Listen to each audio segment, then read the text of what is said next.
Oh, I found it. It's a button. I clicked it. Hey guys, I think it's I'm leaving time. the meeting. No, please.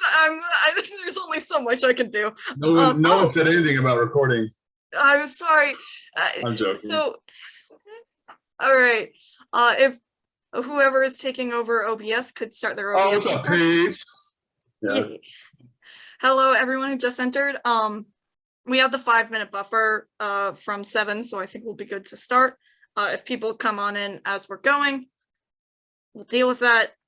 But yeah, welcome to the first Party Banter Critique. We have our lovely professors, Jef and Owen here to critique our work today. I'm very excited to see what you guys have done. I'm sure they are as well. And so if we are just going to get right into it, will one of my the co-hosts share their screens and view character 1? You want me to share, or are you going to share? You want to do it, Jef? If you'd like to, that would be great. Because I'll do it. Yeah, sure. Okay, sure. Cool. All right. Okay, so there we are. Yeah, monsters. Do we want to do monsters first? I think we have some awesome monster submissions. So. Okay. Do you want to do monsters or characters first? So we're gonna do monsters. Monsters first. We usually do characters. There's fewer monsters than there are characters. Yeah, but there's more submissions for monsters, I think. Actually, I think it's pretty even. I think it's even. I think there's about 2 per. So, all yeah. right. So I can quickly give me a moment. Let me read out the character description once again for the monsters, just so we can be all together on this. I am running to the email I sent out. And I'm trying to fill up the pause with talking so it doesn't seem like it's that long. And I am... Whoa, load, please. I am just about Do you want me to pull it up? Because no, I can do it. I'm strong. I think I got it. Oh, no, I have it now. Okay.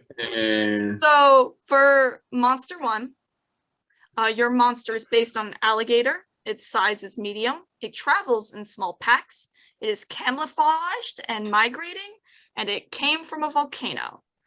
And these are our 2 submissions. One, and then they're also labeled like last time, either non-Annie, lowerclassmen, or upperclassmen. And for this first critique, we're not doing team stuff. We're just trying to figure out thumbnails. Okay. All right.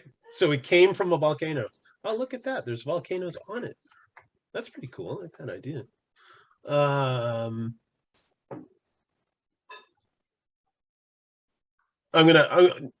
Should we look at both of them? Sorry, I didn't mean to sound like an alien there. Should we look at both of them and come back and make comments, or should we just make comments as we go? Both of what? Both of the submissions or both pages? Just these 2 guys. I think this is monster 1. Let's go one by one. Okay. All right. This is when I first opened. I think that's a really clever idea. I think this is really clever, and I like that it has multiple limbs. I think that's really cool. I think I like this is starting to get somewhere. It feels like 8 is starting to go somewhere for me. And like if we did a cross between 4 and 8, I think that's really cool. I'm not sure what this thing eats. I'm going to assume because it's an alligator, eats fish or eats some sort of soft flesh, and so I think those are good choices. You might want to look at some. I hate to say it, but you might want to look at like some Suchomimus or Baryonyx or like Spinosaur or something like that, because they still look like crocodilians, but at the same time they have like a really interesting jaw pattern and that kind of stuff. So those are dinosaurs that I just said. So you might want to look at those things. It feels like this is fairly crocodilian. It looks more like a caiman. But this feels like it's going somewhere, and I think it's I think the legs are really interesting on this one, just because it came from a volcano. It has it's expelling heat. Are these lava monsters? And that's play around with see the like the Balrog, right? It's like you can see the heat inside of it and stuff. And it would be cool if we could actually see that. And that's something that feels like you're trying to put that in there, but it would be cool I think 8 and 4. My thoughts. Okay. What do you think, Owen? Oh, you want to go every other like we did in the past? Or should Okay. Yeah. Okay, that's fine. I'm sorry, man. We should have talked about that ahead of time. Yeah. Apologies, I should have brought that up. No, that's all right. Yeah, that's okay. I think every other would be good, but feel free to add on to anything. Like Okay. don't be afraid to if you really want to talk about a specific dinosaur, Jeff, like bringing it up, like go for it, I guess. All right, so look, I love that you guys have alligator-based, medium-sized, travels in small packs, camouflage, migraine, came from volcano. You guys get way better story blurbs every year, and I love it. I also like the idea that you were going into a cave with the old lady, and as far as story is concerned, I'm really digging the direction that this artist is taking.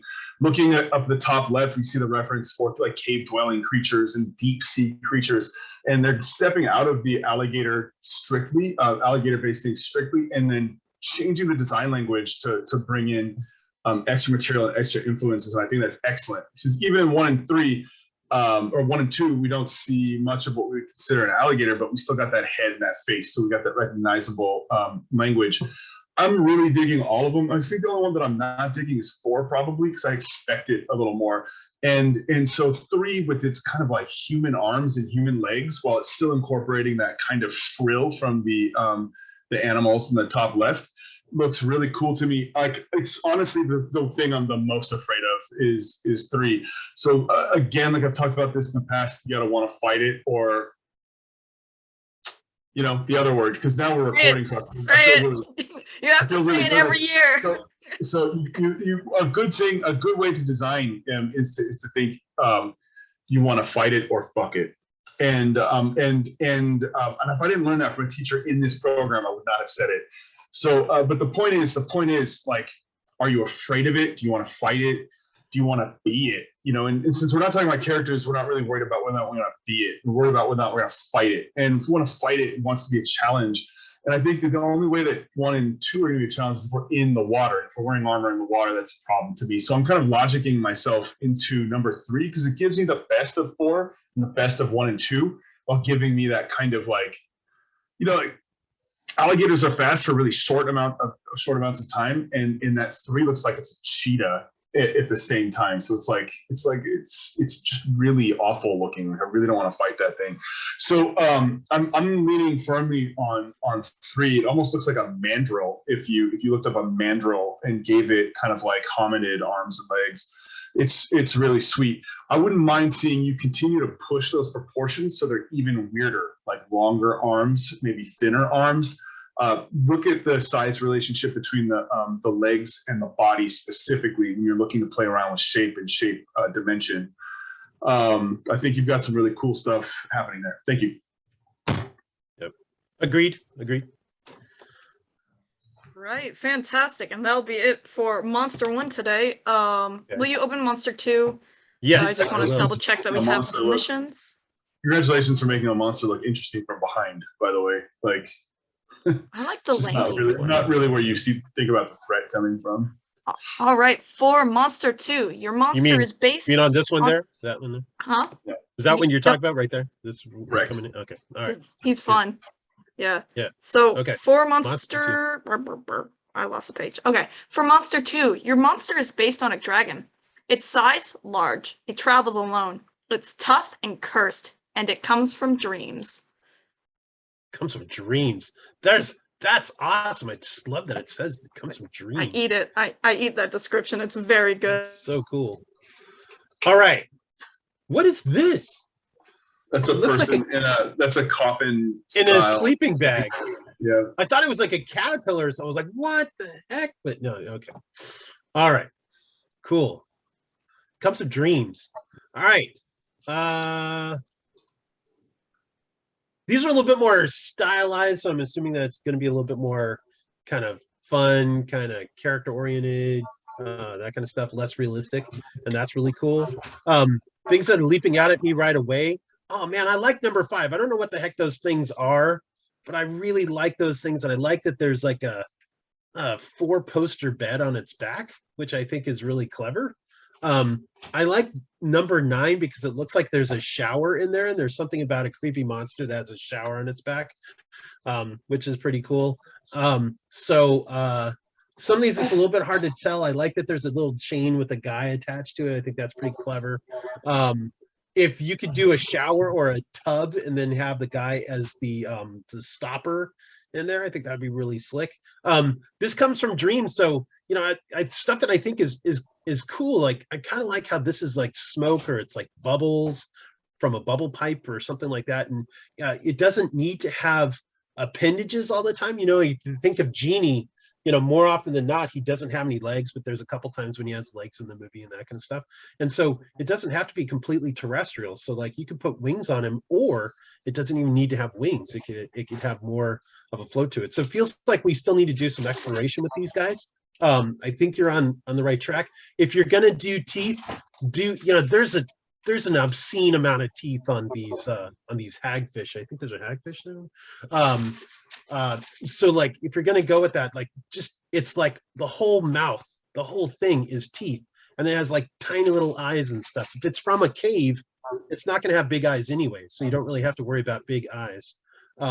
Or it may not have eyes, or if it does have eyes, the eyes will be small depending on the character. But I would love for you to take like 5 and 9 and some elements of 11 and some elements of 1 and kind of incorporate those things. I think there's some cool things that are happening.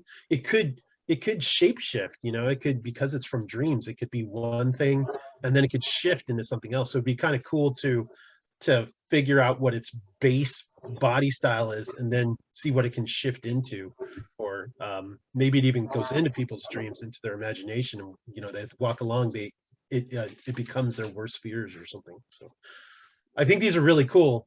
The ones I like I said, like 5, 9, elements of 11, and some of 1.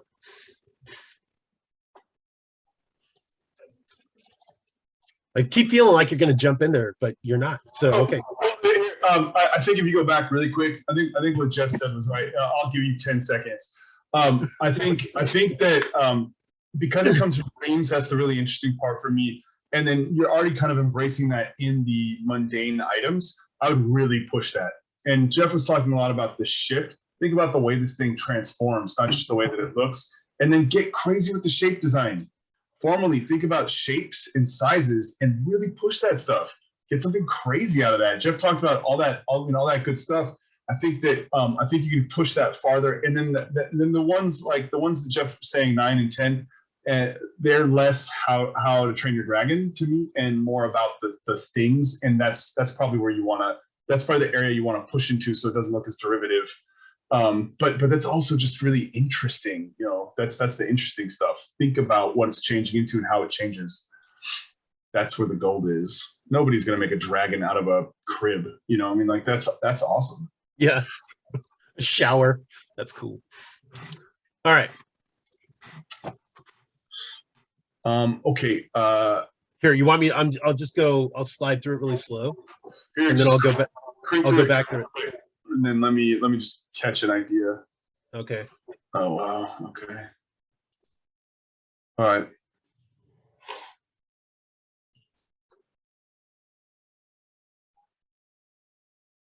All right. If you go to the second page, please, the middle page. Okay. Gosh, they're also different. Look, I think they're also different, which makes it hard for me to grab onto the direction you're kind of taking, which makes me feel like you're throwing up a lot of directions, which is fine.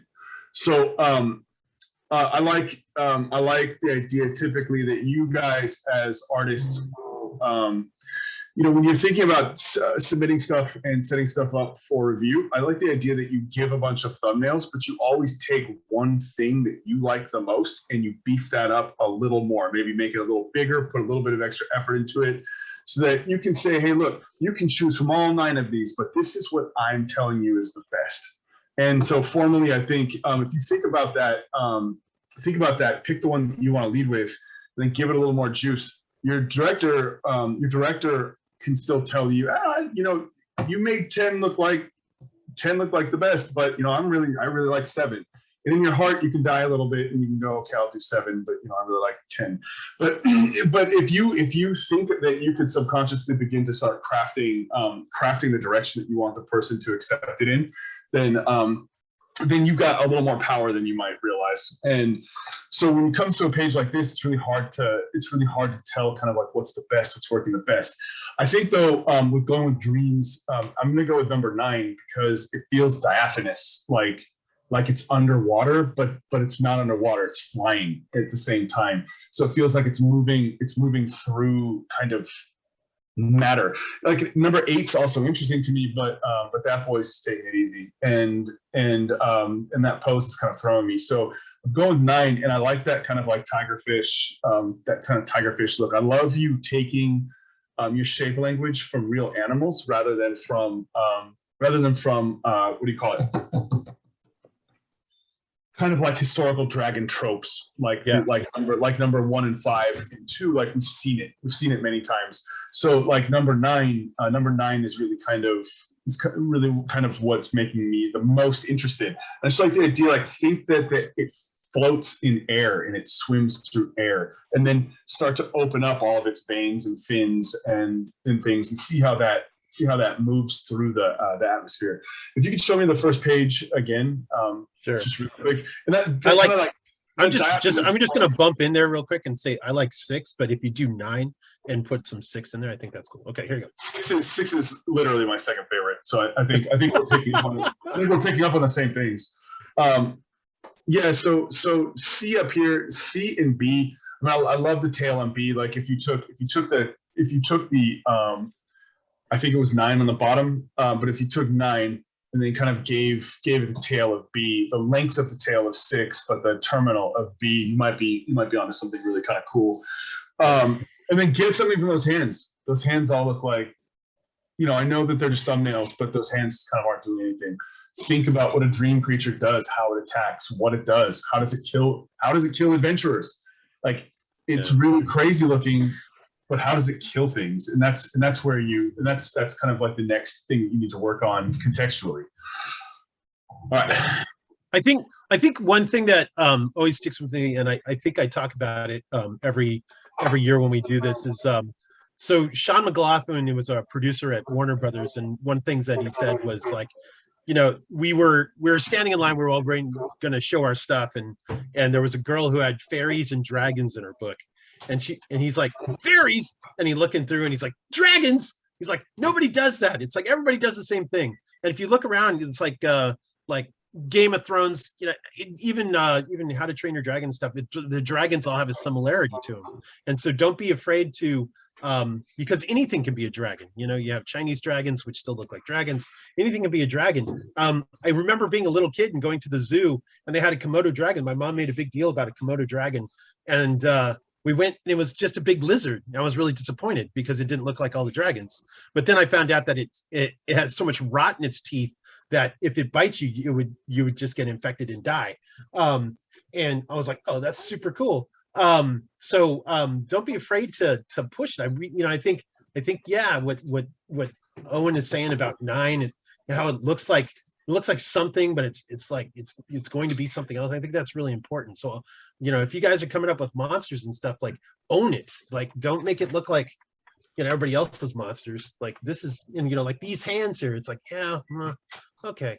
But so this is your opportunity just to like go crazy. I think I like this one because it's more of like a snake, and I like snakes. Okay. Yeah, okay, let's go. That's all right. All right. I typed a couple things. You guys can go grab it out of the chat. Okay. Yeah. So for our last monster, if I may scream, your monster is based on a horned animal. Its size is medium. It travels in small packs. It's sneaky and terrifying, and it came from heaven. That's like a terrifying and came from heaven. All right. Is that my house? Or what? Nothing. What? I heard some yelling in the background. Oh, my daughter is yelling at my son. Obviously. So let's see, here's a reference. Okay. Kelp cowboy gangs roam the sunlit, grassy, on the water plains. Da, da, da, da. Including wrestling, fibbing, spitting, swearing, and sea cow rustling. All right. I want him to, I think when I think of kelp, I want it to be more kelpy. It looks like these guys just, and that's the other thing. It's like, way back, I took a character design class a million years ago, and then the instructor was like, okay, does it look like a mascot or does it look like it's actually a monster? So like, if you look at SJ Sharkey, he's just a guy with a shark's head, right? And like if I'm looking at some of these things, it's like I think number 2 is getting someplace. It feels a little bit more fun. We can't take these guys seriously, so there's no way it can be serious. But like play around with those serious shapes. I mean those silly shapes and that kind of stuff. Feels like some of these things they could just be a guy in a suit, a big rubber suit or something like that. So like really go crazy. It's like why not 3 legs? When because you think of kelp.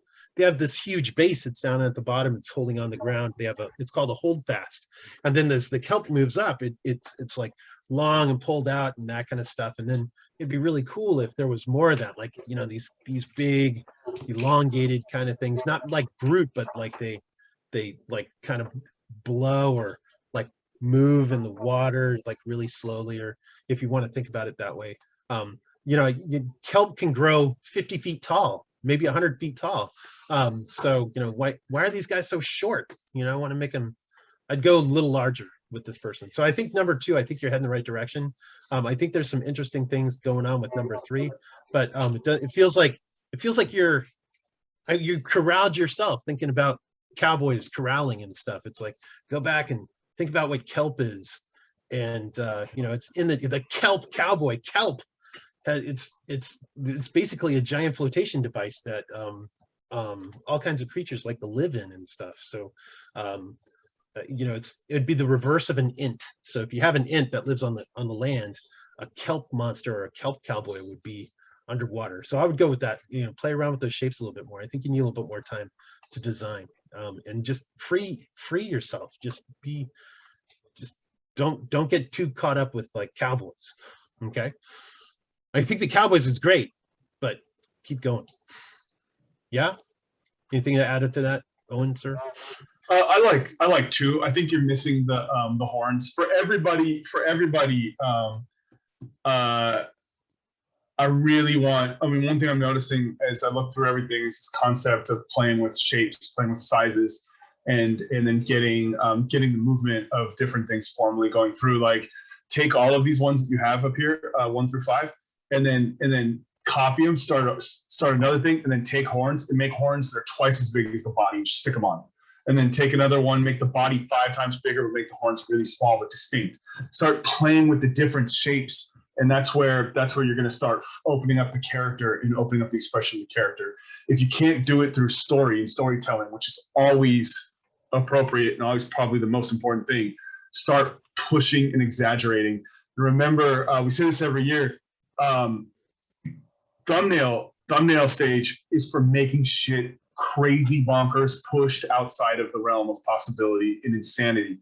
It's your job as thought people to push the boundaries. And you'll know that you're pushing the boundaries enough if your reviewer comes in and goes, "This is awesome, dude, just please dial the horns back a little bit. This is awesome, please make the boots smaller." You don't want to ever be in a position where you're leaving people going, "Oh man, get crazier. This is the thought process. I really do think about, and this is just in general, I'm not really talking about the Kelp Cowboy. I really want you guys to think about pushing the boundaries. That's what design is, man. Push it. And you guys, your job as visual designers and creators is to push those boundaries, man. I've now repeated myself like 7 times because it's just that important. So remember, more is more, and less is for somebody else. So let somebody else tell you how to dial it back, but more is more. Okay, thanks. Yep.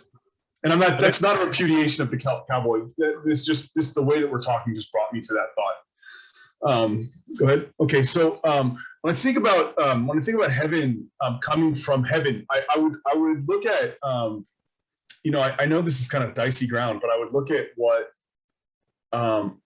cultures view as heaven and the things that come from heaven, and then you can get some pretty insane stuff. Like Christianity, just for example, everyone thinks that angels are like naked little babies that ride around on clouds, or like really beautiful blonde Norwegian people with white wings.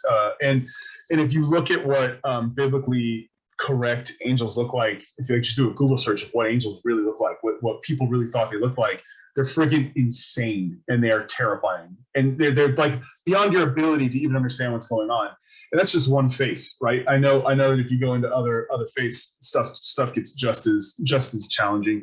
So when I come into here and I'm thinking like it's sneaky and it's terrifying, man, like I think of like what's sneaky and terrifying: snakes, things with venom, things that creep and crawl and move around on their bellies, like stuff that feels challenging to us, things with points, things with edges, things that are slimy. And so I start to think about that, and I go in and I'm like, number 2, you're not too scary. I mean, you're like a rhinoceros fish, but I still fight you. And number 3, I kind of want you for my pet.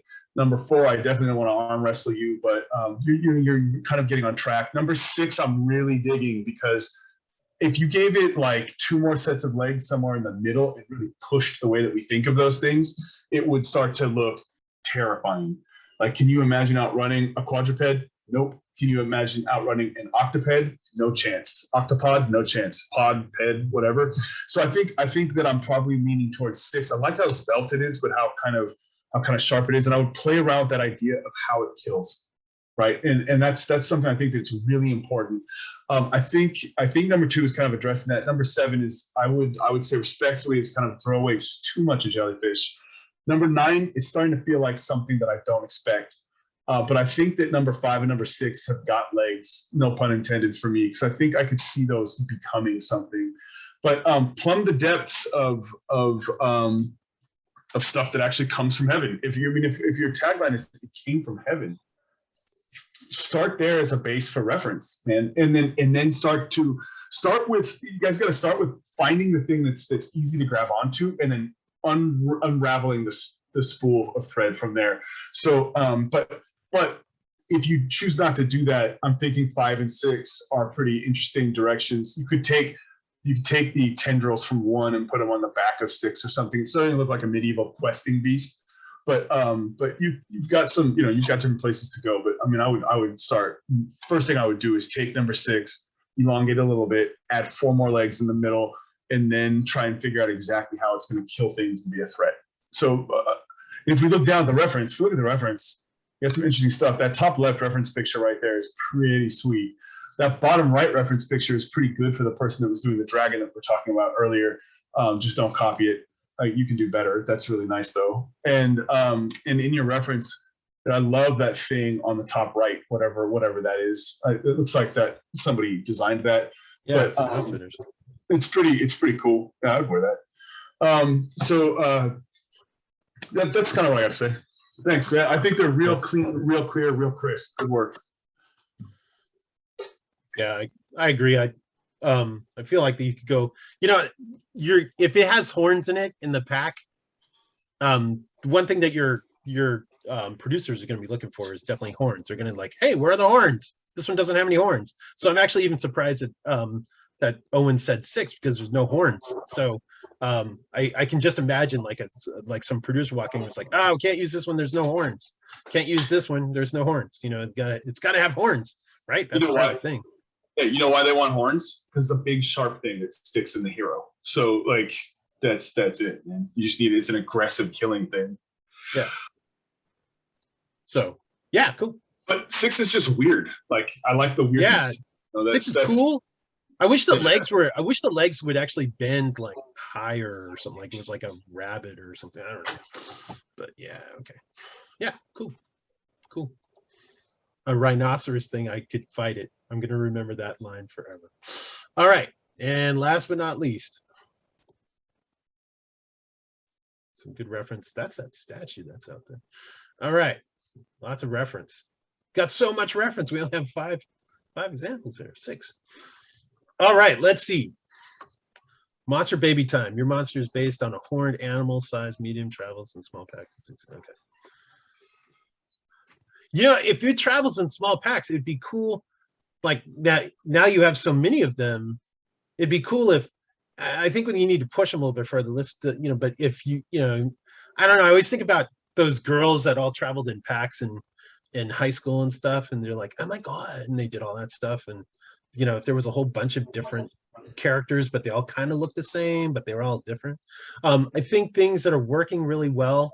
This one is, I like this one. I like how this is falling apart, but I think it's flesh that's melting off of it. But if it felt more like it, okay, you think of heaven. What do you think of? You think of clouds, right? And nebula and stuff like that.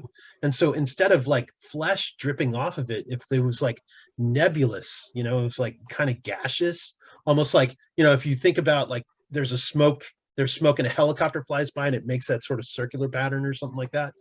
It'd be cool if it did something like that. So it didn't actually have like a form to it, but it was more amorphous. I know that's kind of a hard thing to put down on paper. But if I like how this is kind of broken up. And I think if I was going to go with any direction, you're always going to want to label each one of your drawings, because guaranteed there's going to be somebody who's going to not, I don't know how to review this because it doesn't have 1, 2, 3 or ABC. So, but this one over in the right-hand corner, if you can make it more, like this is just a girl that's wearing a costume, and you could go to Las Vegas and probably see the show, this is the male version of the Sea Witch from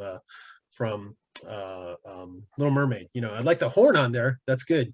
So, but I think, why not horns all the way down his back? Why not like a neck frill? Why not horns all the way down his arm into his down his forearms and that kind of stuff? But I think the one I like the best is this one here on the right hand side. Do you mind if I give it 10 seconds? 10, go. Here goes. If you scroll back down to the stuff, okay. So look, I think you're trying to make a human or a hero out of a monster, and I don't like that. But what I do like is with the bottom two on the right. And I think, why not take your desire to make a hero and then mix it into the monster? How do the monsters kill? I've said it like 3 times already tonight. Think like those fish in the bottom of the ocean that have a little light in front of their head that lights up so that other little animals come up to it and they just open their mouth and eat them. Think about your desire to make this kind of feminine character up on the top be a lure for other heroes. Like it's got like a sexy lady lure in front of it, but then underneath its skirt is like this huge monster, and it's not actually the person. It's kind of like the bait on the top, and then you've got kind of a 2-stage double intention creature that gives you the thing that you want from the design, but also gives the thing the job needs to satisfy it, right? A horned animal, a medium, travels small packs. It's terrifying, came from heaven. I don't understand how this comes from heaven, but it would kind of satisfy what seems to me to be a desire to make this kind of 2-stage creature that you're looking at. Second intention is the first way it wants to kill, like that kind of thing. Mm-hmm. What makes it a monster, and if you do, I think Owen's on a good track with like making, separating your heroes from your monsters, or deciding if your hero is going to be the monster. But monsters can be monstrous and still be heroic, right? They don't need to look like people. So there can be some pretty ugly monsters, right? There's some pretty ugly people out there, but they do great things. So, I don't know if you need to try to, maybe you're trying too hard to make it humanoid when in fact it's a monster. This is your opportunity to go completely bananas, like Owen was saying before, and push those designs so they don't feel like they're humanoid and stuff like that. The coolest thing for character designers, from an animator standpoint, animators have to animate that shit, right? And so character designers, they come up with this crazy stuff, and animators like, oh my God, how are we going to do that? But everyone's like, I love it, go make it happen. Animators like, okay, yeah, awesome. So make us afraid to do it, right? Make us afraid to go. It's like, oh, I got to do this thing and animate it, and it animates on echoes and in air, and I don't know what that means, but then it becomes it's a challenge and everybody loves it after a while. But that's the thing that makes it stand out. If it's just this, that's happened before, right? I mean, that's the witch, that's the, what's her name? The third witch from that movie with the witches. I can't think of it right now, but that it came out some time ago. Anyway, they're making Hocus Pocus, right? Hocus Pocus. But this is, I think there's some interesting stuff to it, but horns, we need more horns. Horns. I think you should put on like honky horns. Each time it honks, it like separates and comes back together. Yeah. All right. That'd be sick.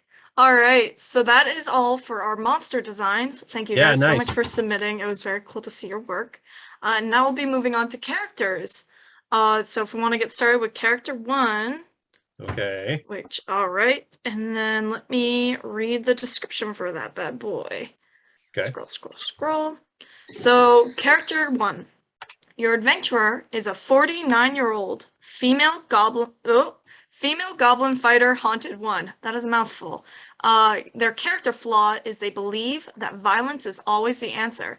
Their ideal is they give back to the community. They walk with a limp and they are a flirt. So are they goblin fighters or are they goblin fighters? They're goblin fighter. It's a goblin fighter. Goblin is the race fighter. It's a goblin fighter or a fighter who fights goblins. It's a goblin who fights. A goblin. Okay. It's a goblin fighter. Okay. Yeah. Leave the anime Goblin Slayer out of this. It's excellent. Excellent. If any of you guys play D&D and love anime, you gotta watch Goblin Slayer. It's incredible stuff. This is my turn or your turn? I think it's your turn. Uyaka, 49-year-old female goblin fighter, haunted 1. Character flaw, believes the violence is always the answer. So it's a murder hobo. Character ideas, they give back to the community. They walk with a limp and they are a flirt. Okay, so I'm looking for something with swagger. I'm looking for something that's got a weapon. It looks like most of them have a weapon. I would dump 1 on automatically. Number 3's got swagger. Like, think about how they stand or walk or move. What are they leading with if you're a character? And number 3 looks like he's leading with his hips, the front of him. And so, like, if you're thinking about swagger, it's like, I got a big knife, but I'm leading with the bratwurst. And that's kind of awesome. So like 4, like everyone knows you're going to get killed by number 4 and number 5, right? But number 3, like, I don't even need to point my weapon in your direction, right? That's that kind of swagger. That's that kind of that energy that I think is that attitude that's looking real good. So I really lean towards 3 when I just look at the acting and all these ones. Number 3 kind of pulls it out. 5's hair is interesting to me. The weapons are all kind of interesting, but number 3 is it. I think the challenge for you would be to maintain that swagger and to maintain that attitude while you still come up with some kind of armor and fighting gear that looks interesting and fun at the same time. So for me it's 6, and I love when your reference going over and looking at the burners from oh man, what's it called? Where you go over to that big shit. Burning Man, the burners. Why couldn't I figure that out? So I like that Burning Man reference, and I like number 3. That's kind of where I'm going. When you got that swagger, you've kind of got the flirtation. Like when you draw in the stuff, you can go for a wink and a smile or something. You don't have to, but that's another way to kind of push that flirting idea. I don't get the limp, but if you're gonna fudge on one thing, that would probably be the one. You might even give him a fake leg or a peg leg so that you know that when he starts walking or when she starts walking, there will be a limp, but we don't need to see it in the kind of badass pose. I think this character, to me, when I read it, says, I'm a fucking badass, right? My limp is not my limitation. My limp is just something. It's just another thing. It's just another part of me. So, interesting if you could find a way to incorporate that. Again, for everybody, play with shapes. I think that play with shapes and push. That's just going to be the theme for the night for me. Thanks. Yeah. Okay. I mean, okay. For example, looking right here at your reference, this character could have a limp. Look how one leg is straight, one leg is bent, right? So I mean, it's easy to like this could be the injured leg. They can still look pretty badass, right? But they're this character, nowhere in here is there a limp. Okay. So I personally think that I like 3-2. But I kind of want to raise one shoulder up and just like, hi, Oh yeah. A flirt that's personality. So that's you want to let that personality shine in those examples.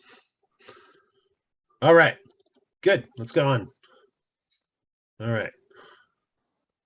I like how all of these reference you cut off their heads. I'm like, who needs a model's head? All right, let's see. Same thing. I'm not seeing a limp. Or I'm not seeing flirty. I'm not seeing, I think this one is like, this one is more about like just doing poses and not trying to say that they don't look as strong as the other ones, but like try and find a way. It's like these just look kind of casual. It's like, yeah, this is this person on their day off when they're not fighting or flirting or limping or whatever. They're just kind of hanging out. So like push them in something. Maybe get them out of the leotard stage. Start thinking about how you can incorporate armor or something that's going to even the skirts or something that's going to make them stand out. They like to fight. So if they what kind of even if it's like leather armor or something light, like it'd be cool if that was becoming more apparent. I think play around. I think here you could still play around with some shapes more. I think this is, you're kind of locked down. Free yourself from thinking about like norms, and here's an opportunity for you. You're coming up with a character, you're designing a character. Imagine if they didn't say like, oh, it'd be cool if we put a salad bowl on a skull in Star Wars. Like now we can make that into the villain, and then it became a helmet, and then they turned it into a samurai and that kind of stuff. But it all started with the salad bowl. So if they hadn't done that, it's like like somebody would walk in, what the hell are you doing with the salad bowl? So here's this just feels like I think we could push them further. What do their limbs look like? Do they stand on their arms and use their legs to fight? Do they, how strong are they? Are they lithe? Are they hunched over? Where's the personality in here? If they flirt a lot, then let's see them flirting and that kind of stuff. I feel like 7, it could be there. It's like kind of Gaston-y, but these all, there's Mary Poppins. It's number 6. I think we could push these guys. I think 5 has getting into a pose, which is kind of interesting, and I like the shield. But I think, the thing that makes goblins is that they're really spindly and they have big long noses, and according to folklore, they get into stuff. They can hide in haystacks and that kind of stuff and come out and bite you on the leg and do that kind of stuff. So I want to see goblins in here. I don't want to see like the US Olympic team playing with axes, right? So I don't have anything yet. I think 7 is going in this direction, but I think for you, just play around with it. Go find some of your favorite creepy looking characters, whether they're good or bad, Gollum, anybody, and just see what they have, like how you can see their spine coming from their back, how they're hunched over, how long and spindly their hands are, how big are their fingers, that kind of stuff. You're putting some fingers in here, but this could just be the faculty. There's John in a dress, right? So which could be scary in itself. Maybe that's which way you need to go. But that's a shield, not a dress. Now I want to see John Clapp in a dress. Okay, so all right, those are my thoughts. Push it. Go further. Keep going. We'll give you 10 seconds real fast. Look at the reference right now. All people. Okay? Yeah. Scroll up to the art. All people. So what I want this artist to do is go and just Google type goblin, and then just look at what goblins look like in a Google search. And if that's not good enough, then look at the Lord of the Rings movies and see what goblins look like. Look at Pathfinder goblins, probably the most classic expression of a goblin. And just look at what goblins look like. Right now you got people. Look at the proportions of the common goblin.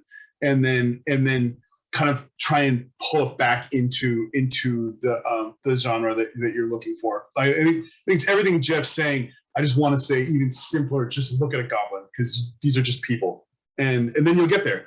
You'll get there. And your reference is showing me that you're just looking at beautiful people. Make a beautiful goblin, but it needs to be a goblin. And that's actually that's the interesting part about this. Actually, is that goblin. All right. Thanks, man. All right, fantastic. All right, moving on to character 2. So character 2. Oh, was there anyone in there? No. All right, character. Now's your chance. Drop your files now. I'm gonna refresh. Oh, that's okay. It really did. All right. Okay. Do we have a character 3? Character Yay! 3. All right. Oh, that was dope. Oh, sorry. Yeah. This one looks interesting. So for character 3, your adventurer is a 15-year-old female Yuan Ti, pureblood paladin folk hero. Their character flaw is they always mess with people they really shouldn't. Their ideal is they believe that everyone that all people deserve respect. They are a conspiracy theorist and they have big dick energy. And as a reminder, a Yuan Ti is a psychic serpent person. Human. I'm sure that whoever drew this didn't realize that don't worry about it. Was a race and they thought it was human. Very sure about that. You're fine. Dude. Well, that's okay. That's a reference issue for the Get it artist. next time. Yeah. Just put some scales on that bad boy. You're good to go. Okay, let's see. I think I did the other one. I start with the other one. You jump on this. You go with this one. So these drawings are freaking great. Yeah. Great. Okay. I love the craft. I do think that this person probably did not look up what a Yuan Ti is, and they just drew cool people. That being said, the slap of the wrist we're done with. You could make every one of these a Yuan Ti by just changing the face and structure of the face and the head. So you were not going to lose much, but yeah, is it you, Tiffany? Did you do this? Yeah. Okay. I love your slightly. We're super anonymous. We're so anonymous right now. If you were in my class, I would destroy you for doing anything that sounded like an apology. But let the reviewer. So one thing I just want to say really fast: let the reviewer be the one to tell you that you're wrong. So first, you got to do everything you can be to be right, and then let the reviewer tell you you're wrong. Don't ever hop in and be like, "Oh, they didn't know," and then everything I say and think is going to be about what you said. So, so it's a good thing to learn right now, because then you'll go into a class and then you'll hold your breath and never get caught. Yeah. But I'm in love with number 4. I just keep going to it. And I love the movement on number 3. I don't know what the hell that thing is. It's like, how'd you get the feather to stand up like that on the end of the glaive? But dope. And the wing cape, because I'm assuming it's a cape because these are all people. The wing cape and the headdress. I love the shape on number 4 and the giant prayer beads. I love the shield on number 5. I love the axe on number 6. Number 7's kind of whatever. Number 8's kind of whatever for me. Number 9's a little bit whatever. I love the club on number 1. So you got something sweet happening in a lot of these. I love in number 9. I love the kind of the creases or the giant leg armor or padding or kind of cloak, and then the thin legs underneath. When I'm talking about shape design and playing with shapes, that's kind of what I'm talking about for you guys. But I would definitely go with. I think I would start with number 4. And then I might make that thing that's up around the head even bigger. Like, think about a Yuan Ti as being a snake person, and they're like, what if they were a garden snake and then they wanted to be a cobra? And so then their clothes, they created this big thing to create this big silhouette that made them look even bigger and tougher and meaner. And I always wanted to be a cobra, but instead I'm just a garden snake. And then all of a sudden you've got more story in there that's really interesting. And it's like I overcompensate by having this big cobra frill made out of my cloak. And when people see me in the darkness, they think I'm a cobra, and then the light comes on. I'm just like, oh, garden snake. But then beware, I'm going to get you with my sword, because then I got 2 stages of surprise. So stuff like that's really interesting to me, because it's meaningful designs, meaningful storytelling. 15-year-old Pure Paladin folk hero. None of these say paladin to me really, except for 9. The club is very paladin. Paladins typically wear the armor. You don't need all the shining armor, but the shields on 5 and 6 could help get you there. Deserving respect. They're conspiracy theorists, big dick energy. I'm not getting big dick energy for any of these. Not at all. Maybe number 3, maybe, but it's a push. So the big dick energy is kind of up to you. Think back on that goblin in its swagger pose. Like, that's big dick energy, right? All of these guys are, but all these guys, respectfully, they're like basically just T poses and isometrics. So we're not really getting acting out of them. But you're going to need acting to push that kind of intensity and that kind of intention and that kind of attitude. But you're not. I'm just it's not leading yet. Believe all people deserve respect. All of these could believe people deserve respect. I don't know. I mean, I don't know how to draw that. Maybe a white hat versus a black hat, like that kind of thing. That's the people shouldn't believe all people deserve big dick energy. Yeah. I'm going to go with 4. And then I'm going to also go, I did a Google search on Yanti as soon as we started. And it turns out the expression on a Yanti could be super different. I mean, there's quite a range of expression, but I think you should lean into that kind of serpentine look or that kind of snake look. You should bring that into it, because guys, your chance to talk is when you do your drawing, not later on. You don't ever want someone to go, it's not a Yanti, and your chance to convince us of that is right now. Anyway, beautiful drawings though, man. Yeah, they are. Adding to what Owen said, it's like never give somebody a chance to shoot you down, right? Never open your door. Let them figure it out themselves. Never leave yourself open like that. So 100%. And we would never have known, right? We would never have known if you hadn't said anything. So definitely keep that stuff to yourself. Yeah. I really like 3. I agree with Owen. There's something about these lines, and I don't know, I really like it, but I think 4 is good too.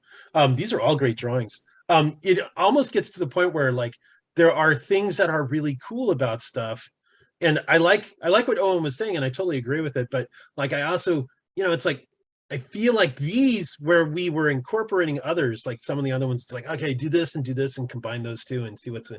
There's like so many interesting things on each of these that if you started to throw all these together, it's going to be this big mess. So you're going to have to decide where you want to go with these things, right? So oh yeah, absolutely. Yeah, so I really do. I like 4 as well, and especially now that Owen's talked about being a cobra and how it wants to do that, like make these little teeny legs, and it has this great big thick body or something like that. It's really interesting. But this shield, oh, I didn't mean to do that. This shield right here, I love it. That's so cool. But I think 3 is my favorite. So yeah, don't leave. If you guys ever post. You guys ever post anything? Oh, is there? Yeah, there's only 2. Oh, my bad. I'm sorry. Well, there was 2. We only reviewed 1. Terribly sorry. Sorry about that. Oh, look, a cobra. All right. Hey, this is a monster. Well, no, it's not. It's a character, but it's. That's actually what a Yanti looks like.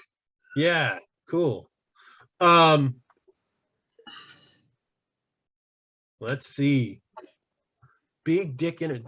None of them. This one, I guess 7 is just like, yo, hey, how you doing? So I really want you guys to think about like the character. It's like they mess with people. It's like I don't see anybody like any of these characters trying to mess with somebody. And I know you guys are just like putting these things down, but I don't know. The very first thing you do is like. From an animator standpoint, as soon as they get something, they try and incorporate the personality. And if the personality doesn't show up in the character, it won't show up in the animation.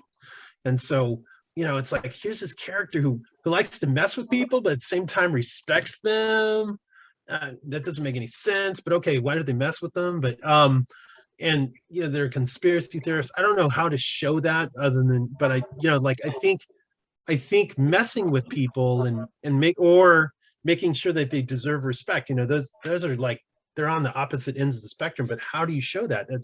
that's where the challenge in this is. And so like you have some really interesting reference as usual, and all of you guys are really good with getting reference. But I just feel like this has some big dick energy, I guess, and this one kind of, I guess, has some big. This reminds me of all those TikToks where that person comes into the bathroom and they always put their foot up there and they say some weird thing, but they don't. I want you to push the personality of these things a little tiny bit. In terms of shape, I think 2 is really interesting. I think the head is turned there. I think that's really interesting. They all kind of have this kind of svelte silhouette to me. I think 9 is really interesting, and the fact that it's down on all 2s and is supported by a tail in the back. I really think that's cool. I wonder if you could incorporate something with 9 so that its tail is the thing that holds the weaponry, and its arms are just, those are basically for locomotion. And then if they are fighting, then they can drop their stomach down. They can use all of their appendages to fight. I think it's hilarious that these have little Mickey Mouse gloves on. There's something really funny about that to me. So I think 9 is really interesting. I think 6 has a little bit of personality. I think all of you guys really need to think about incorporating personality into your stuff. If these characters, if it's on there, we want to see it, because I guarantee if you put this stuff up there, then the director's like, yeah, okay, I like it, but what do they do? Tell us about these guys. What are they about? And then you're like, oh, they have big dick energy, and it's like, well, I'm not seeing it.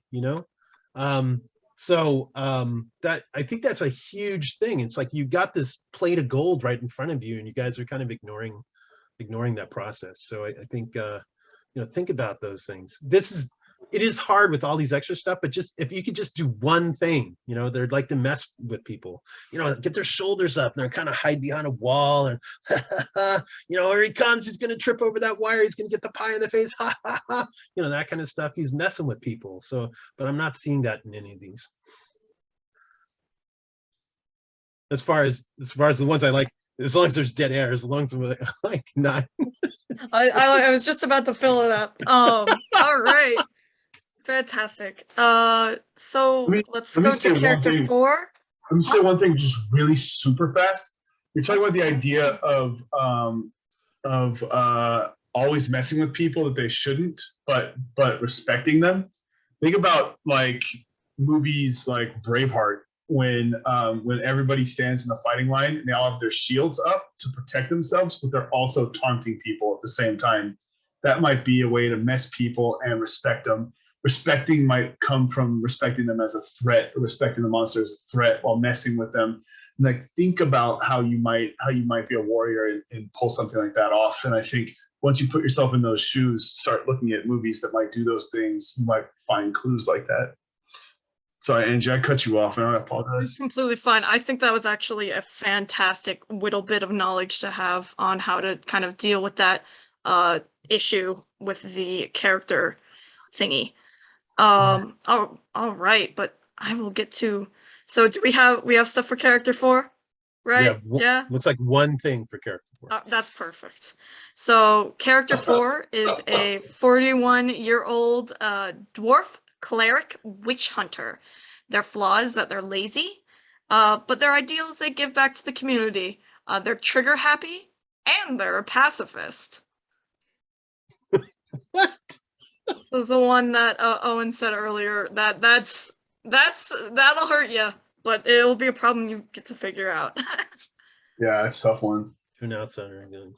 It looks like they got a little bit of yummy. Oh, they just come off as a stuff. trigger-happy bumpkin, but within his village, he is recognized as being jovial and generous.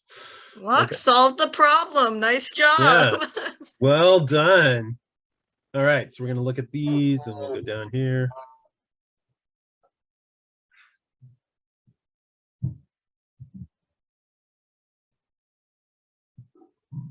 Oh, and this is yours. Okay. I like this filigree along the edges and stuff. I like that. Yeah, it's a very polished. Yeah, that's really cool. Like, actually, It's polished enough that if you go back up to the reference, that bottom right one, I would probably just take out because it's pushing into the art. Yeah. Or Yeah, like it is. It's kind of reduce the obnoxious that other- it's there. It's like, get rid of that stuff. Yeah. It's almost like you did too good on everything else to leave that one picture hanging off the side, but that's just not really important. Gosh, when I did read this with Angie and Jef in the beginning, I read it and I went, oh, like this one, man, like I don't want this one, because there's just so much going on in this one that it's brutal. I think 41-year-old male dwarf cleric witch hunter, like a cleric gives life, a witch hunter is taking it. A character flaw, they're lazy. Character ideals, they give back to the community. What? How do you draw that? They're trigger happy and they're a pacifist. A pacifist with a gun? Like, come on, man. Like, guns have triggers, unless you're talking about emotional trigger. But I mean, it's like, this is a healing gun, dude. So Tiffany made a healing gun comment. I think that's good. Dude, your gun could fire potions. Like Final Fantasy Tactics, alchemancers throw potions to heal people. Interesting. Love healing people. Only lost 1 hit point. Yeah, okay. You guys are making this sound much more doable to me. I dig that he kind of looks like a whale hunter, like a whaler in every respect, and there might be some legs in that direction, because he might give the meat back to the community. Like, he might kill the whales because the whales are witches and mean, and then he gives their meat back to the community, which is so macabre. But I'm going to struggle with this for just a minute.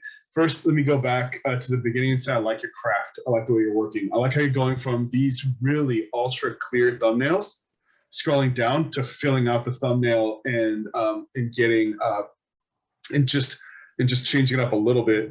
I think that you're doing a good job working with sizes. Like, number one, the size of that harpoon gun is pretty big. I might double that size so that you get an even bigger contrast between the little guy and the gun. But I like the way that you're working and thinking in big size, big versus small, and gallon, pint, teaspoon. So you're using basically 3 values, using dark and medium and a light. You're kind of keeping everything very clean and clear. I don't read anything having to do with paladin and witch hunter. I mean, a cleric and witch hunter, though. So when I think about D&D or Pathfinder and the games that I grew up playing, I don't see paladins and witch hunters here. Like, that's tough, but you have a lot of tough stuff. This dude also doesn't look lazy. It looks like he's working really freaking hard. So, like, if you're thinking about acting and you're going to make him a whaler, maybe it's after the hunt and the whale's dead and he's sitting on top of it and he's just taking a break in the sun or something. But think about what maybe acting is a way that you can capture a little bit of that and then move that along so that you don't have to catch that in the design of the costume. You can capture that in the design of the action. Laziness is tough. 41. This dude looks like he's 81. I'm 42. So, like, I'm looking at this thinking about myself. You guys, obviously, you're like, most of you are 20 years away from being 41 and don't understand what that looks like on a human. But it's not like, it's just not that old yet. There's some white in the beard, but not much. And so I think 41 might be a little more virile than this crazy old sea codger. But I do like the big, thick bodies. That's about when you're starting to lose testosterone and then you're starting to switch over in life and make that transition. You're starting to get heavier. So that's good. I kind of like how you went that way with dwarf. Character flaw, they're lazy. Character ideas, they get back to the community. Good luck. That's acting. They're trigger happy and they're pacifist. So trigger happy to me means he's already fired the gun. There's smoke coming out of the top of it, and maybe the harpoon is on the floor to speak. He's already shot it, and maybe it's a giant harpoon. It's stretched around a tiny little fish, and then he's got a line back to that. Like, he already shot it and pulled it back up. So trigger happy means he's already done it. In my opinion, if you're trying to show it with one still frame, I'm groping a little bit. Jef, are you pulling anything from this? Yeah, I literally. I agree with. I think there's too many definers on this. I think they're all like counterintuitive. But I mean, I don't know. If you think of lazy, it doesn't have to be lazy. It's just reluctant. You know, like if you think of um, Hellboy, right? He's a demon, and he could go out and he could destroy the world, but he's sawed off his horns because he's given up that part. And so, like when they ask him to go and do something, he has to go fight a demon or do something like that. And he's like, I don't really wanna, but okay, I'll go. And then he does this thing. So maybe you could approach it that way. I don't know. I'm going from, yeah, I really like this one, but I like the harpoon. But I agree with Owen. To me, trigger happy is like, I mean, I came from Fresno, okay, and there are people who are literally trigger happy out there. They will just, as soon as they fire a gun, they're gonna fire again. So like, you know, if this guy is already fired, then that's good. But it feels like he should be reloading with another harpoon, or he has another thing to shoot with or something. Then why doesn't he have a cannon, like a harpoon cannon, instead of the thing that's on his back? So maybe he has one on his back and then he has a cannon in front of him or something. So, you know, I think the ones that are coming off, it's like, here's this one. He's offering back to the community. He feels more like a bumpkin, that sort of thing. So I'm from 3, that's where I'm getting, but I agree with Owen. A lot of this is acting, and you know, they're not really saying a character attitude. It's like, is this character squatted over because he's lazy, or is he squatted over because this cannon that he has on his back is really heavy? That sort of thing. Agreed with the age thing too. You know, look, just Google 40-year-old people. Come on, I know you guys are young, like just really young, like disturbingly young, but you know, they're not really old. I mean, 40-year-old people are middle age people. I mean, your parents are probably 40 years old. Jeez. So date your parents, get out of here. Yeah, maybe they're a little bit older. Okay, but I don't know. I feel like this one's going there. The gesture on this is better because the silhouette is better than this one. Okay, so you lost, like, this arm says a lot. It's like, hey guys, I'm back from fishing. I brought in something. Come and eat. You guys hungry? This one's like, yo, I got a rope. Right? So, you know, that's where silhouette really comes into play. And I think you've lost some of that silhouette in there. I think you have this, you know, it's really interesting how he's holding this harpoon that's in there and stuff, but oh man, get that silhouette in there. I think that's really important. So it's good that this is what Owen talked about at the beginning. It's like, you know, put down, you know, flesh out the ones that you think that you really like. And so I am drawn to this one, mainly because he's like 40 years old. Let me give you 10 more seconds. I know we're going long on this one. Yeah. It's a difficult one. It should be talked about. It is, and I feel terrible because I feel like I totally waffled on the first one. Look, I just want to say that a witch hunter, if you Google it, is a very specific thing. It's idiosyncratic to a couple points in history. If you Google cleric is a priest, and is a person of the cloth of a holy order. So if you think about a witch hunter and a cleric, and you think about them in the confines of party banter in high fantasy or in D&D and Pathfinder, like cleric and witch hunter mean something super specific. So in neither one of them are coming off here. I see a dock worker or a fisherman or a whaler, and so I want you to think about those things. Like, you can obviously draw. You've got a lot of challenges ahead of you in the acting, but I do want you to think about what it is to be a witch hunter, what it is to be a cleric. And it's tough to marry those two things because they're disparate. But you might take a classic witch hunter and then paint them all white or something. Paint them all white, no matter what gender you give them, and then look for ways to marry those two concepts, and then bring the dwarf into it as well. But if my job, if I was your employer and I said, dude, I want a cleric witch hunter, and then you gave me like a longshoreman, I'd be like, well, I mean, it's a longshoreman. It's like cool, but it's a longshoreman. So I do want you to think about these kinds of classic expressions of fantasy tropes, because I mean, from the way I understand the project, you are supposed to be communicating those things. This design is freaking great. I'm just not sure that it's telling me longshoreman. I mean, it's not telling me. It's all I fucking see. Witch hunter and cleric, kind of in the same way that the goblin The goblin one was just making people. So, Yeah. you know, in that's one other angle I want you to consider. You can obviously make sure that you're getting getting some of that stuff right. You know, there's a real thin balance between what we want as artists and designers and what the job demands. And I don't think that you're intentionally going off key here. I just think that you've got the potential to get back on key a little more. Angie, sorry. All right. No, it's fantastic. I want you to look right at the camera and spit at it, and then I'll know.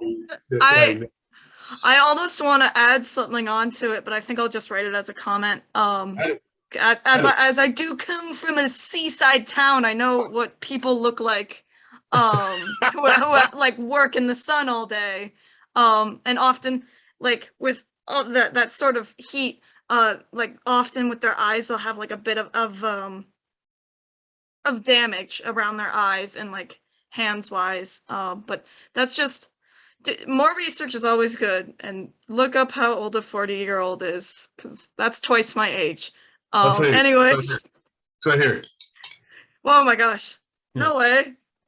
I got red hair like a dwarf too. So all 40-year-olds are bald with beards. Women, men. They gotta everyone. have glasses. Yeah. That don't work no good. I'm so glad I'm not 40 anymore, because I could actually not have a beard. It's good. Yeah, but you are still bald, so you can still tell. Yeah. Anyway, you should be glad I've been muted for most of this, because I've been keeping my comments to a low. Okay. It's gonna be over for you guys as soon as we're back in person.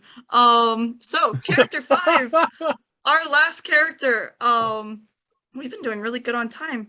So our last character today is a 27-year-old Asmir. I never learned how to pronounce it, which is basically a species descended from a celestial, basically angel-like. Their character flaw is that they are reckless. Their ideal is that their actions speak louder than words. They are here to party, and they are a hopeless romantic. All right. But they don't hunt witches. All right. When you first said Asmir, I thought you said ASMR, and I'm thinking I want him to be around a microphone, but yeah. Yes. Okay, sorry. Never absolutely. mind. Asmir either. ASMR? It's I'm close enough. I'm sorry. ASMR. ASMR. All right, let's see. We're gonna have a look at these. So they like to party. They're outgoing. They're people assume that she must have a deceitful goal, that they're flaunted appearance, reckless ways. However, her true goal is to find the best drink in the land. Everyone has a goal. That's good, though. That's really good. It's good to have your goals. All right. These kind of all feel the same. They're just different states, I think. It's like this one, she's found it. This one, she's wants another one. This one, she's just walked in. This one's like, yeah, I'm so happy I found one. It's like stages. This person can draw, and it's awesome. I have some French comics that I think you would dig, and I will share them with you when we're back on campus. You have to come meet with me. I'm in 218 on Tuesday, Thursdays. Your gesture, I love this gesture right there. Gestures are great. I think you can push. I think now we're at a point where we can start pushing the costume. I mean, I think you think you've hit the pose. It's like there's not a whole lot to say. This is basically a college cheerleader. At least what falls under that thing. I might have just overstepped my bounds, but it just seems like a lot of college cheerleaders behave this way, male, female, whatever. Yeah. So I feel, things I like these monster feet.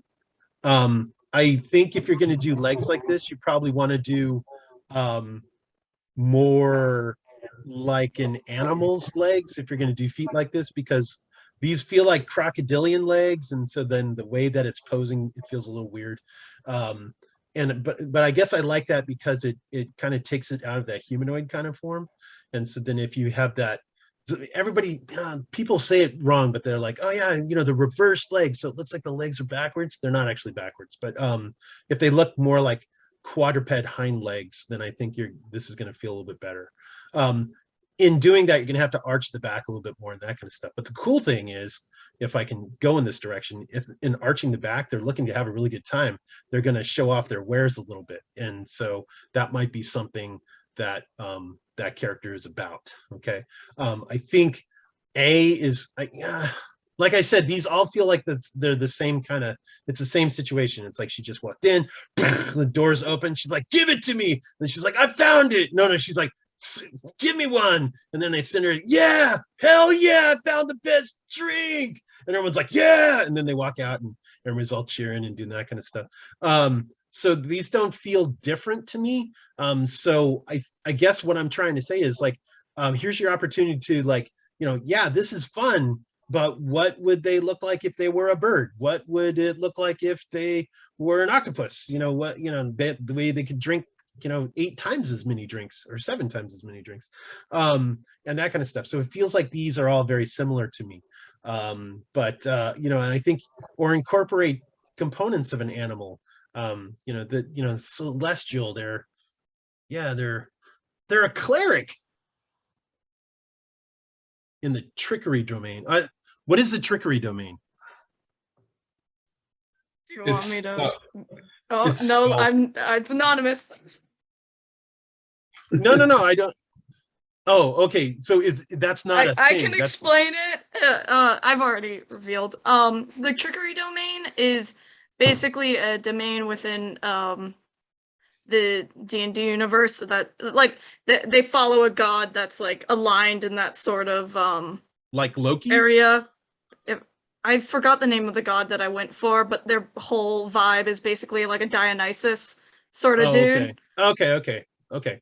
So they're not a trickster. Okay. All right. Okay. They're basically more roguish, but they okay. still, it's Okay, kind of okay. in the trickster path.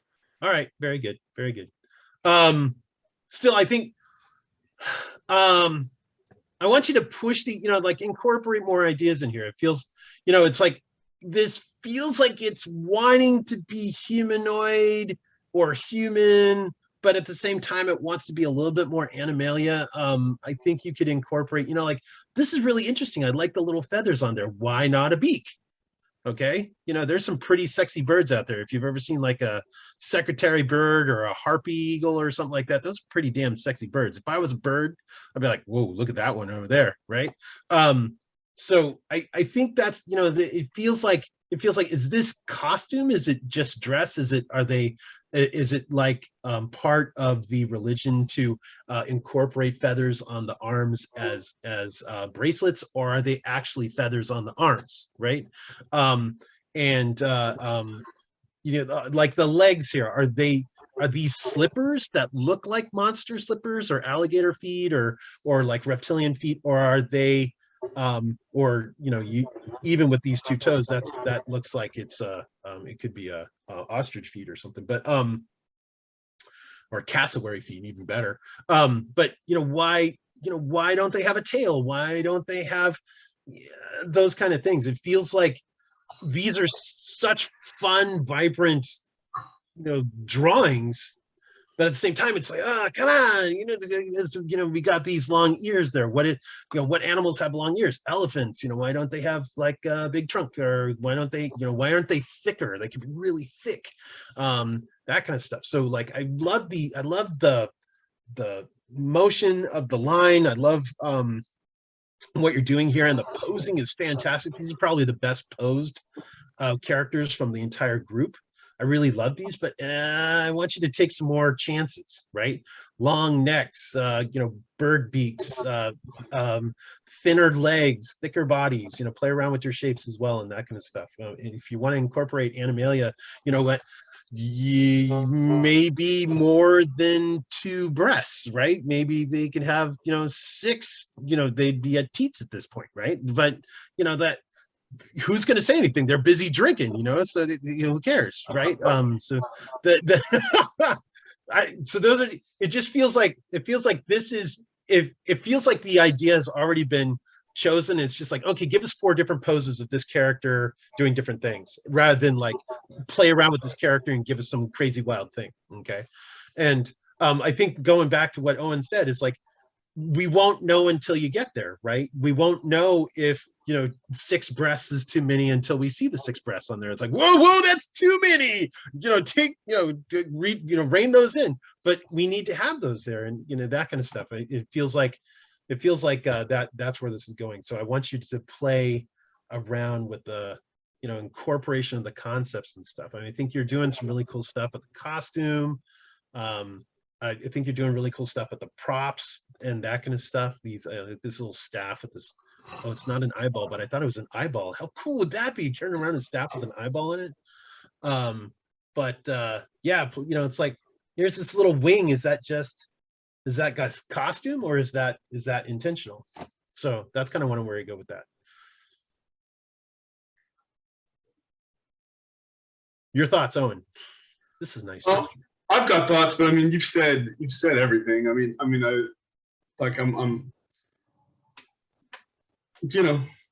you got it. Okay. I also have like a super, like playing Pathfinder and D&D for like 18 years. I've got like a super stereotypical idea of what Aasimar looks like in my head. So, it's like sometimes I have a hard time with my understanding of these things versus people's desire to explore. And I don't ever want to stop people's desire to explore. And I want that kind of stuff happening. So I think you said a lot, and you said great. You gave great feedback. I agree with everything. So I think it's fine. Okay. It's almost weird for me to see a Bacchanalian Aasimar anyway. Like in general, that's like Aasimar, like they're basically angels. Like they're people that made with angels, and they're ultra charismatic, like radiant, glowing with light kind of things. Like they're like maybe Joan of Arc or something like that kind of a thing. But like to see them getting drunk and like taking off all their clothes and like dancing in the bar is almost a strange juxtaposition for me. But I also don't want to be like, that's not Aasimar, grognard. Like I know what Aasimar is, because like that would just make me an asshole. So an asshole Amar. Okay, 27-year-old Aasimar. She's all right. She's a cleric investigator. I guess that's another thing that I didn't see in that last set is any idea of an investigator. Like what's a symbol for an investigator? Anybody type the first symbol that comes to mind. Just type it out. Magnifying glass. Sure, a magnifying glass is the word I was looking for. Thanks, Jeff. So they're looking for clues. They're investigating. If you think of, I think hat. If you're thinking of what Sherlock Holmes, he's got the hat and he's got the glass. And so this is 2 pages of investigators at a single hat and glass. And we don't need the hat and the glass, but I also don't see anything else kind of taking up that role. Like you're not going to pull it together only through acting. You're going to have to address that through design as well. I do love though that this artist went and looked at what a biblical angel looks like and put that into the work. So we talked about that earlier. I even made reference. I'm like, dude, just look at what biblically accurate angels look like. They do not look like Aasimars. So like what we think of as these. They don't look like Superwoman. So that second one on the top left over 1, 2, and dude, by gum, excuse me. I'm going to blaspheme on the recording here. You guys really do need to label these things A, B, C, D, E, F, G, or 1, 2, 3, 4, 5, 6, 7, so that people can just go boom 1 or boom number 3 or boom, and then take that in now. This is a good place to learn that. Do that every time you do anything for the rest of your life, and you'll be fine. So this is an easy, gentle place to learn those kinds of things. But if we go, so angel investigator with reckless attitude and act first, talk later personality. Like, I want to see how this person is an investigator that kills people. Like, think of a dick or a private PI. Think of film noir private investigators. Like our culture has a whole trope established that deals with this kind of thing that should impact your design. Like right now, you've got Angel down and Woot, because I mean, I think you've obviously dug into the reference. It's apparent, and I like that. But now dig into the reference for the job, right? Cleric, investigator, cleric again. That's like a priest, or it's a healer. Strictly speaking, it's a servant of their god. They use magic more than they use physical power and prowess. So a person with less weapons would be appropriate. But an investigator, like you're gonna need something that shows that. A reckless attitude, like how does a doctor get reckless or a healer get reckless? How does a PI get reckless? I think that you can probably do that through design, costume design, and clothing design. A talk leader personality, that's probably going to be acting. You know, are they quiet and carry a big gun? Is it like that kind of a thing? Like I only poke you if you poke me. If you poke me, I'll crush you. You know, like I don't start fights, I finish them. That kind of attitude, right? So like that kind of stuff we'd be looking for. Otherwise, you know, the wings are appropriate. The kind of lithe athletic body is appropriate. I personally am going to always have a hard time saying no to top row, second from the left, because that silhouette is cool, and it's also closer to an anatomical angel. But can you also make that look reckless? Can you also make that look like an investigator? Can you also kind of bring the rest to it and kind of pull that off? Can you scroll down, please? Yep. I do like it the most. I do think it's going to be the hardest to pull.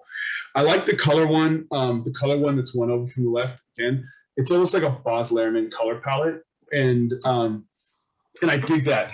I do think, so when I told you guys the very first one, I said, you know, you do your designs for everybody else to see, but you take one that you like the most and develop it a little more, maybe make it a little bigger, find a way to sell it. This person's doing an interesting job with that. Like, I see all the silhouettes, but my eye always goes to the color because it's got color. It's different.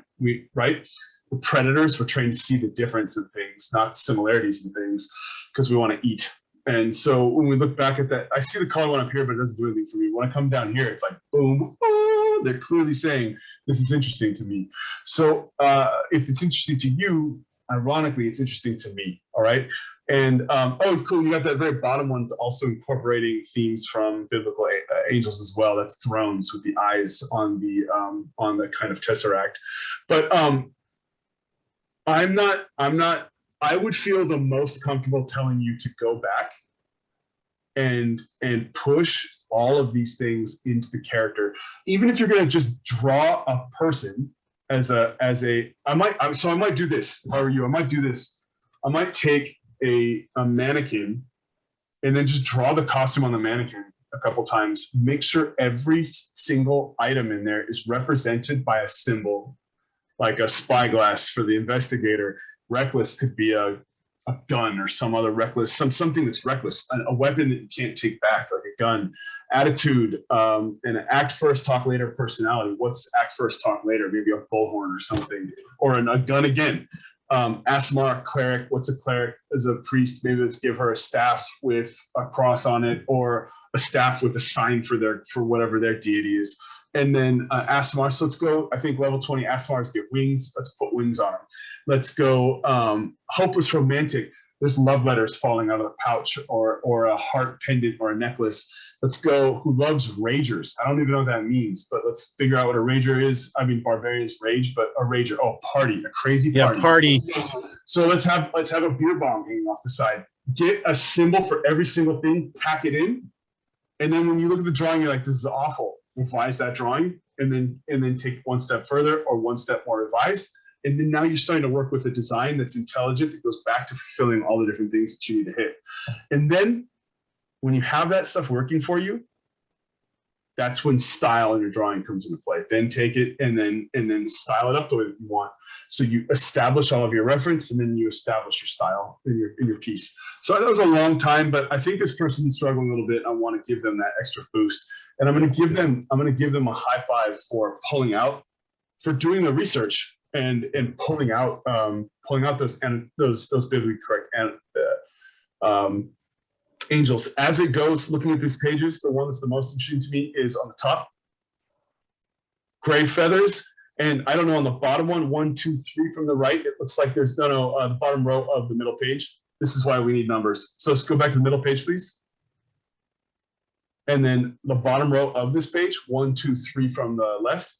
It looks like there's a dude riding piggyback on another dude or something. That's interesting to me. I don't know what the hell's going on, but that's interesting. So like my eye keeps going there because I want to understand it. So there's a clue that the artist is asking a question that only the viewer can answer. They're sharing the mystery with us. Like I'm actually leaning in to understand it more. So those are the ones that I kind of think are intriguing but still need development. Thanks for letting me speak longer than normal. No, Oh, it's good. I think that's perfect. Yeah, I think that's good. And with that, I think from my I'm sorry, from my point of view, I totally agree with. It's okay. You don't have to hear me. I would like to know the thought process of this artist, just because are they trying to do something that feels like a throwback to biblical? It's like a reference to biblical, or are they trying to modernize it? That's what I would like to see. And so then if you are trying to show something that's like taken, it's just like right from the pages of the documents that reference this, then you might want to really, even in the facial design and the posing and that kind of stuff, see if that goes in it too. So, but yeah, good. All right. Yeah. Great job, everybody. Like, these were all very fantastic. But with that, we have come to our last character design, unless anyone submitted last minute, in which tisk. But there was one question that was in chat that I just wanted you guys to speak directly to, which was how do you show how much we should pose? How much should you pose a character to show personality? Like, and how do you do that per se, or how do you show personality within a character? Basically. I don't know. To me as an animator, it's like personality is everything. If like it depends. Okay, if you're an outgoing person, just think of it, put it in a personal situation. So like, so you're really outgoing, right? So like you're Ange and you're really outgoing and that kind of stuff. And then Ange walks into a room and I'm sitting in the corner and I'm really introverted and I don't like being around people and that kind of stuff. We're gonna clash, but Ange is going to be able to tell right away because I'm so small and quiet and that kind of stuff that Ange will walk in and go, oh, I don't want to go like I want to go in gently with this person because I don't want to just go in like full steam, right? But that's like right away, And so, all of you guys, you're walking down the street, it's dark at night, and there's somebody who is kind of walking all creepy and stuff. You're like, oh man, get back in the car, run. But if they're walking down the street, they're juggling and they're like down a block away and they're juggling, it's like, dude, I can walk by this guy, no problem, right? That's personality. That tells you an awful lot about what that character is about. And by ignoring personality, it's a mistake. Okay, that's a huge mistake. It's like in your thumbnails, yeah, you just do that. So like Owen had said, okay, just put costume on a mannequin. And that's a great idea if you're just focusing on costume, right? But if you're focusing on the entire character, then we need to understand what the character's about, and then we need to understand what the costume is about as well. And so I think personality is huge. We all have a personality. Some of us are quiet, some of us are loud, some of us are funny, some of us try hopelessly to be funny, and that's all part of our personality. Okay, the way you describe people usually is about their personality or their style of dress. It's just the first two things that happen, right? And so what are you creating if you're creating a personality-less character with no accoutrements, right?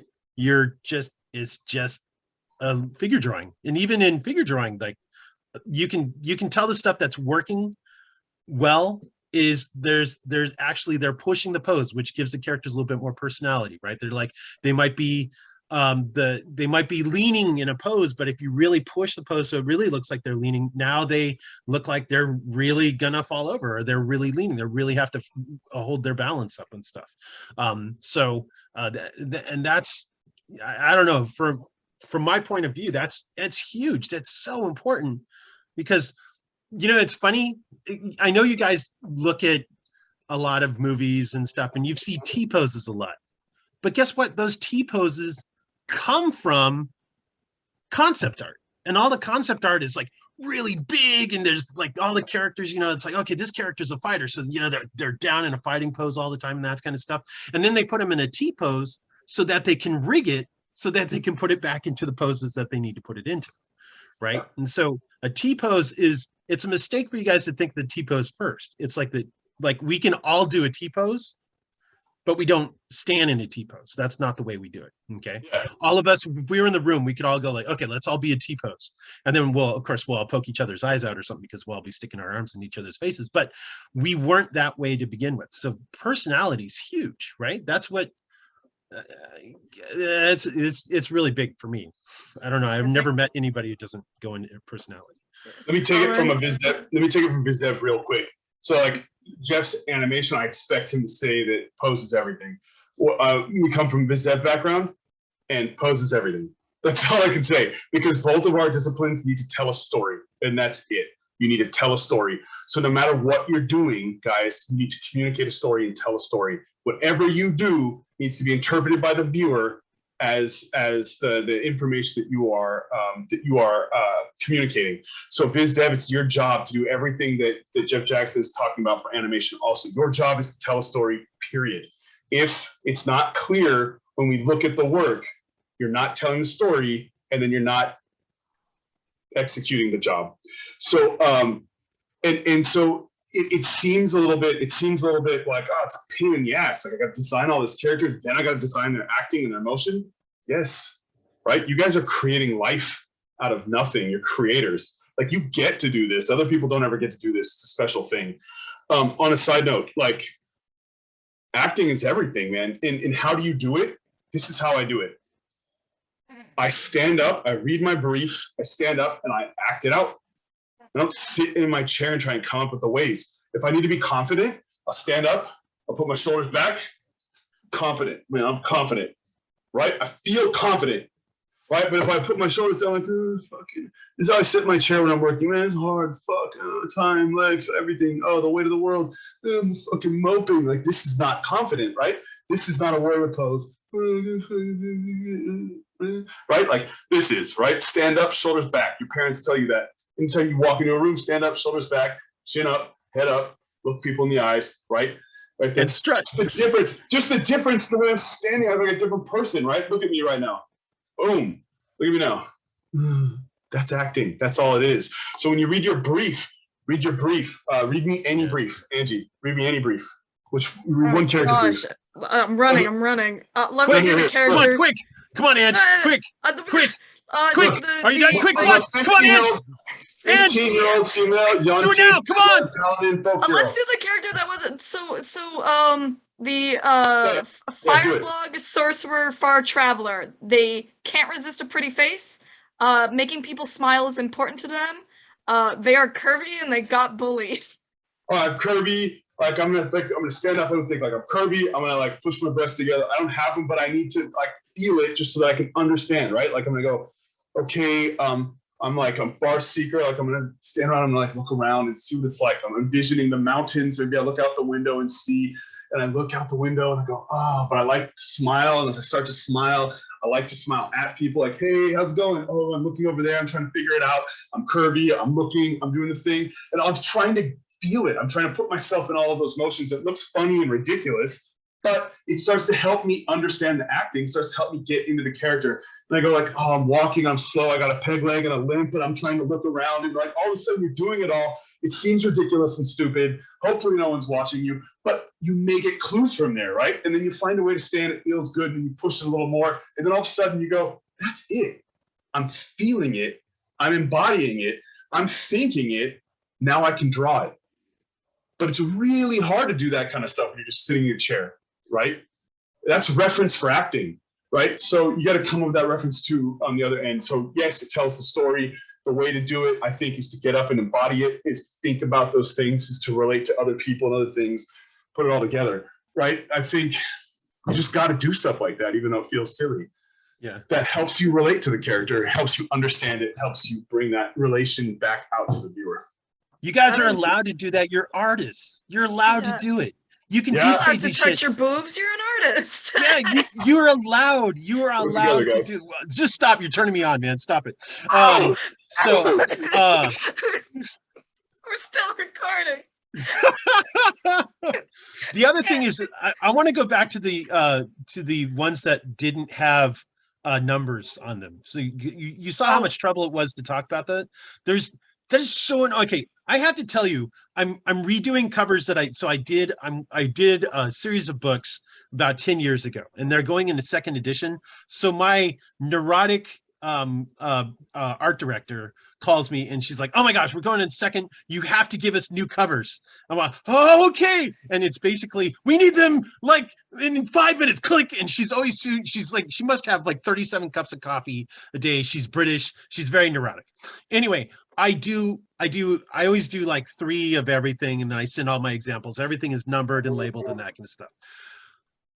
She gets on there and she'll send me emails like, I like the one that has the brown in it, but not the bluish brown, but the brownish brown that's more brown. And sometimes it's red, that one. And I have no idea what she's talking about. Which one? Like number 4, number 3? What are you talking about? Can you imagine if Sally, my neurotic art director, saw this stuff and it didn't have a number on it? She would have completely lost her mind.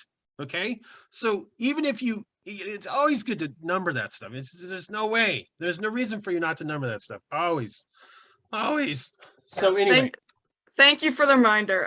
I appreciate it. Oh And my God. yeah, with that, I'm gonna. Okay, before we go, I always like to. I know you're in a hurry. You guys all have. Hurry! I just want to wrap it up. Okay, so I always like to do Star Bakers. Okay, and I didn't confer with Owen this time, but I'm going to do Star Bakers. So the Star Bakers for the monsters, I'm going to do a share again. If you guys don't know what Star Bakers is, there's a show called The Great British Baking Show, and there's people who bake stuff, and I like that show because everyone's nice. It's a competition, but everyone's nice to each other. I guess that's because they're British and not American. So let's see. In Monster, I think the one that really stood out was this one here. This is a Star Baker is this monster, the alligator base thing. That's great Star Baker for the monsters. And the other Star Baker with everything that we were talking about, where was it? Here it is. Even though this artist like shot down their stuff before they even got a chance to show it, there's some great stuff that's happening in here. The one thing it's missing is attitude in the posing. And I think, but other than that, there's some really lots of different versions. They were willing to try a lot of different stuff. And so Star Bakers for the evening are those 2. Okay. All right. Angelina, Angie, whatever your name is. Take it home. Okay, I'm grabbing it. I'm taking it. I'm wrapping up this burrito finally. So that's a wrap, everybody. Thank you for coming to the first crit. I'm so proud of all of you. What you submitted is exactly what we wanted to see. You guys are gonna come along as artists, and it's very, very cool. So I just wanted to give a reminder of what's gonna be due for next Friday. It's gonna be it's a funky in between the thumbnails and the final. So it's basically when you're going to want to start sketching out your character, feel free to go right back into the thumbnailing again and starting to whittle it down and pick out what the professor said and really grind out like a yummy, tasty, more thumbnails out of that sort of stuff. So still keep it rough. You're not doing final cleans right now. Please, like if you start taking from silhouettes and start sketching from them, show the silhouettes that you are taking inspiration from. Show different poses, close-ups of expressions, like different actions that they can do. You can start ideations with colors. I would not recommend that you like copy a character and paste it over again and do different colors. But if you have multiple ideations of characters, you can do them in different colors. Just don't do like the copy paste method. I will be typing this all on the Discord, as well as this recording will be posted later tonight or early tomorrow morning. And with that, we are done. right? Hi, guys. All right. Yay! Nice work, guys. Really nice. Did I? Awesome. I'll stop recording so now we can say Keep it horrible up. things.